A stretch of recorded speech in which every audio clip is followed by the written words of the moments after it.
안녕하세요. 저는 경희대학교 치과대학 치주과학교실의 임현창입니다.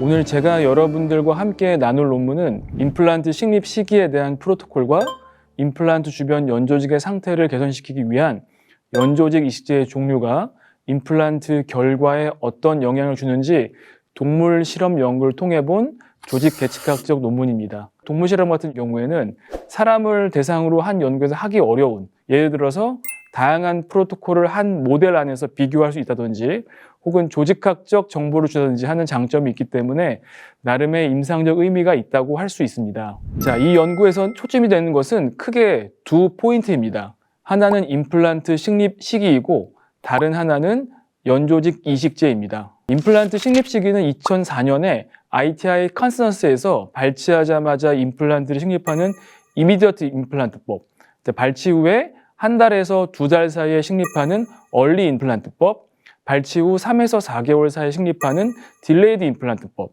그리고 마지막으로 발치 후 4개월이 지나서 식립을 하는 레이트 임플란트법으로 나누어집니다. 2019년에 유럽 치주학회에서는 임플란트 식립 시기에 대한 용어와 정의가 약간 바뀌었는데 발치한 지 1에서 2주 내까지는 이미디어트 임플란트법으로 하자고 했고 발치한 지 4개월이 지났을 때 식립한 것은 스탠다드법 혹은 컨벤셔널 임플란트법으로 불렸습니다.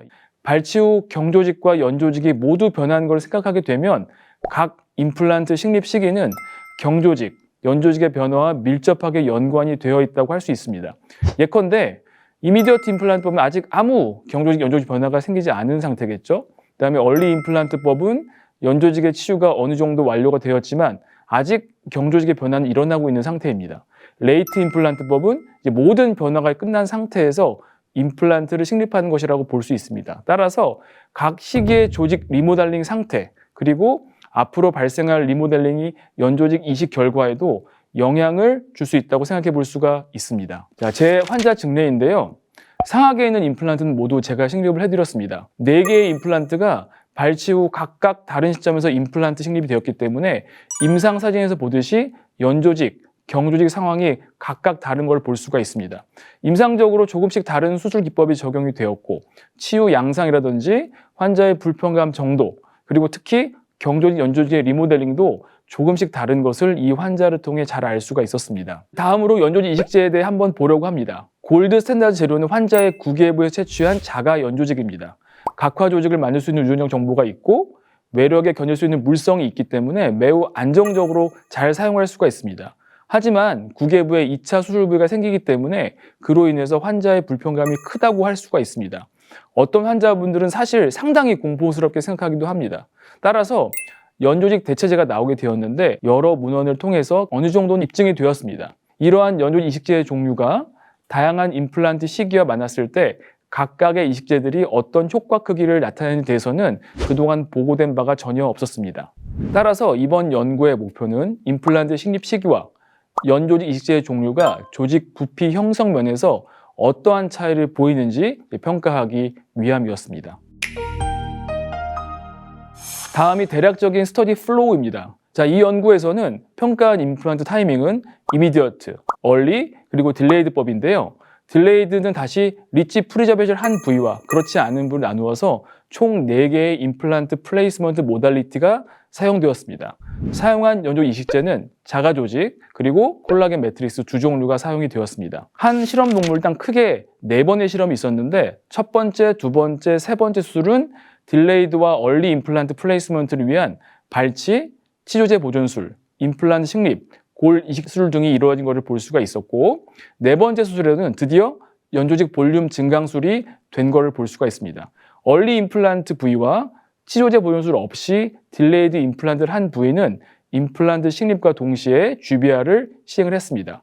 네 번째 수술 시기에 이미디어트 임플란트 군에 대한 수술이 이루어졌고 발치와 임플란트 식립, 개필립뿐만 아니라 연조직 증강술이 모두 시행되었습니다. 자가 연조직 이식술 같은 경우에는 탈상피시킨 결합조직 이식편을 반으로 접어서 흡수성 봉화살을 묶어주어서 연조직 대체제와 어느 정도 비슷한 두께를 만들어서 이식을 해주었습니다. 자, 이식제를 넣고 나서 찍은 임상 사진으로 협측 연조직 파우치 안으로 연조직 이식제가 잘 들어가 있는 걸 볼 수 있고 말씀드렸듯이 연조직 이식제 간에 비슷한 두께가 적용된 것을 볼 수가 있습니다. 연조직 볼륨 증강이 이루어지고 3개월이 지난 시점에서 조직 시편을 채취해서 분석을 시행을 했습니다. 임플란트 숄더를 기준으로 해서 숄더 위치, 숄더보다 1mm, 2mm 하방, 1mm, 2mm 상방으로 기준선을 만들었고 각각의 부위에서 총 조직의 두께, 그다음에 연조직의 두께를 계측을 했습니다. 또한 임플란트 숄더를 기준으로 해서 조직의 높이도 측정을 했고 숄더에서 45도 방향으로 선을 그어서 45도 방향의 조직 두께로 계측을 했습니다. 마지막으로 각화 점막의 높이도 측정을 해보았습니다. 자, 임상 치유 양상입니다.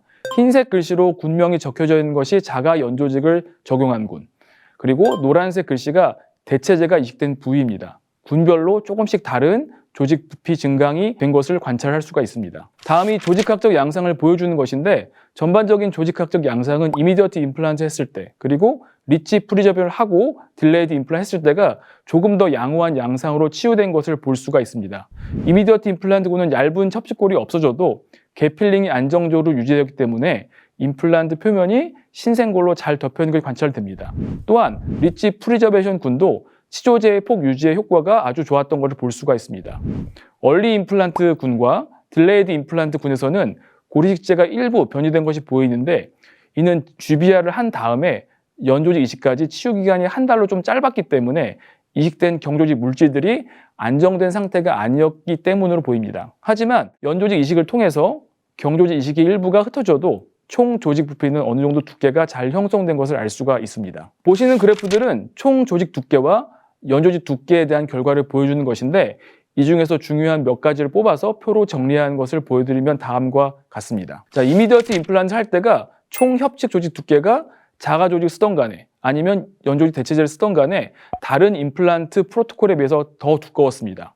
조직 두께 형성 면에서 이미디어트 임플란트가 상당히 효과적인 것이 명확히 볼 수 있었습니다. 이제 그 다음으로 두꺼운 조직 두께를 만들었던 군은 자가 조직을 썼을 때는 리치 프리저베이션 후에 딜레이드 임플란트를 했을 때고 연조직 대체제를 썼을 때는 얼리 임플란트 플레이스먼트를 했을 때였습니다. 자, 이 점을 염두에 두고 다시 한번 조직 사진을 보도록 하겠습니다. 협식 조직 컨투어를 보게 되면 이미디어트 임플란트, 그다음에 리치 프리저베이션을 하고 딜레이드 임플란트를 한 군은 경조직 컨투어도 좋고 연조직 컨투어도 아주 좋아서 이 두 가지 조직의 컨투어가 조화롭게 잘 형성이 되는 걸 관찰됐고 이것이 조직 계측학적으로 봤을 때 아주 좋은 결과를 나온 그런 원인 중에 하나라고 생각할 수가 있을 것입니다. 자, 연조직 두께만을 보았을 때는 자가 연조직의 효과가 대체제의 효과보다 더 전반적으로 큰 것을 알 수가 있었습니다. 리치 프리저베이션 없이 딜레이드 임플란트를 했을 때 두 연조직 이식제 사이의 차이가 제일 큰 것으로 나타났고 얼리 임플란트 플레이스먼트 시에는 대체제가 자가 조직보다 오히려 더 두꺼운 연조직 두께를 형성을 했습니다. 여기서 알 수 있는 것은 연조직 두께를 최고조로 만들고 싶다면 여전히 우리는 자가 조직이 필요하다는 것입니다. 최고의 심리를 위해서는 자가 조직이 더 나은 선택지일 수 있다는 것을 의미하는 것 같습니다. 다른 파라미터도 보도록 하겠습니다. 수직적 조직 높이, 45도 방향의 조직 두께, 그리고 각화 조직입니다. 역시 이 그래프들도 표로 바꿔서 한번 보도록 하겠습니다. 수직적 조직 높이와 45도 방향의 조직 두께의 경향도 어떤 이식제를 사용하든지 간에 이미디어트 임플란트를 한 것, 그다음에 리치 프리저베이션 하고서 나중에 딜레이드 임플란트를 했을 때 이것들이 얼리 임플란트 플레이스먼트, 리치 프리저베이션 없는 딜레이드 임플란트 군보다 더 두꺼운 수직적 그리고 45도 방향의 조직 두께를 보이는 것을 알 수가 있습니다. 이 연구에서는 주로 인텍트한 소켓을 대상으로 여러 임플란트 치료 프로토콜을 적용했는데 이러한 인텍트한 소켓에서 이미디어트 임플란트법과 리치 프리저베이션법이 상당히 프레딕터블하다는 것을 다시금 확인할 수 있었습니다. 각화 조직의 양의 보존에 있어도 마찬가지입니다. 얼리 임플란트와 딜레이드 임플란트 시에는 GBR을 했기 때문에 이로 인해서 뮤코지발 정션이 치관측으로 변이되어서 최종 각화 조직의 양이 다른 군보다 줄어들어 있는 것이 관찰이 됩니다. 자, 이 논문의 결과를 이제 다시 한번 잘 정리해 보도록 하겠습니다. 자가 조직 이식은 어떤 임플란트 프로토콜을 선택하건 간에 여전히 골드 스탠다드로 볼 수가 있습니다. 그리고 총 조직 두께 면에서 즉시 임플란트와 연조직 이식이 함께 시행됐을 때는 가장 심리적인, 그러니까 두꺼운 조직 부피를 만들 수가 있습니다. 하지만 자가 조직을 사용할 때 환자의 불편감이 증가되는 걸 우리는 무시할 수가 없습니다. 이번 연구의 일부 군에서 볼 수 있듯이 연조직 대체제도 그리 나쁘지 않은 조직 두께를 만들 수가 있습니다. 환자의 불편감이라는 변수가 포함이 된다면 개개의 임상적 상황에서 연조직 이식제의 선택 시에 대체제도 충분히 고려해 볼 수 있을 것 같습니다. 이번 연구에서 얻을 수 있는 임상적인 심미성이 중시되는 전치부를 위주로 한번 생각을 해보겠습니다. 인텍트한 소켓에서는 즉시 임플란트법과 연조직 이식을 우선적으로 고려해 볼 수 있습니다. 하지만 즉시 임플란트 식립을 할 수 없는 상황이라면 리치 프리저베이션도 예지성 있게 사용될 수 있고, 또 리치 프리저베이션 하고서 만약에 조직 볼륨이 약간 부족하다면 이 부분은 연조직 이식으로 극복할 수 있을 것 같습니다. 자, 이를 바탕으로 케이스를 한번 보도록 하겠습니다. 이 케이스는 37번 부위에 임플란트를 식립하려고 환자분이 오셨는데 보시다시피 37번의 협지 쪽에 약간의 조직 볼륨이 좀 부족한 상태입니다. 이 부족한 조직 볼륨을 대체제를 사용을 해서 극복하고자 노력을 했습니다. 플랩을 열고 이제 임플란트를 심었습니다. 자세히 보시게 되면 스레드 한두 개 정도가 살짝 노출되어 있는 것이 보이지만 대체적으로 거의 대부분의 임플란트가 뼈 안에 잠겨 있는 걸 볼 수가 있습니다. 이 상황을 극복하기 위해서 물론 GBR도 할 수 있겠지만은 이 상황에서 저는 연조직 대체제를 사용을 해서 조직 볼륨을 만들고 환자가 관리하기 편한 그런 조직 형태를 만들어 주려고 했습니다. 연조직 대체제는 다음처럼 트리밍을 했는데요. 임플란트의 가운데 부분의 컨투어가 제일 중요하기 때문에 주변 부분은 약간 트리밍해서 없어지고 가운데 부위를 조금 더 볼록하게 이제 만들어준 걸 이제 볼 수가 있습니다. 자, 이 연조직 대체제를 협직 판막에 수철을 이용해서 고정을 해 주었습니다. 임플란트 힐링 어버트먼트 위쪽으로 약간 당겨서 임플란트의 어떤 코로날 부분, 보철물에 맞은 부위의 컨투어를 잘 유지하려고 노력을 했습니다. 그리고 힐링 어버트먼트 주변으로 긴밀하게 봉합을 해서 대체제가 노출되지 않도록 하였고요. 1주 치유 기간, 그 다음에 1.5개월 후에 치유 양상을 이제 여러분이 볼 수가 있습니다. 이 대체제 같은 경우에는 수화가 급격히 되면서 초기 치유 기간에 상당히 많이 뿌는 경향이 좀 있습니다. 그래서 봉합사를 뽑을 때는 연조직이 훨씬 부어 있는 것처럼 보이지만 점차 조직이 리모델링 되면서 일정 시간이 되게 되면 안정적인 조직 모양으로 바뀌는 것을 확인할 수가 있습니다. 이게 보철이 들어갈 때 사진인데 앞에 있는 자연치와 비슷하게 굉장히 좋은 컨투어를 유지한 것을 이제 볼 수가 있었고요. 시간이 더 지나서 팔로우를 해봐도 이러한 조직 컨투어들이 유지가 잘 돼서 환자분들도 이제 관리하기 편한 그런 상태가 된 것을 볼 수가 있습니다. 결론적으로 이런 연조직 대체제가 적절하게 사용이 된다면 이런 연조직 볼륨을 만드는 데 있어서 굉장히 효과적으로 이제 사용될 수 있는 것 같습니다. 그래서 이렇게 해서 오늘 임플란트 식립 타이밍과 연조직 대체제의 종류에 대해서 전임상 연구 결과와 연결되는 제 임상 증례에 대해서 말씀을 드렸습니다. 자, 임플란트 주변에 연조직이 최근 매우 강조됐다고 있는 것은 모두 다 아실 사실입니다.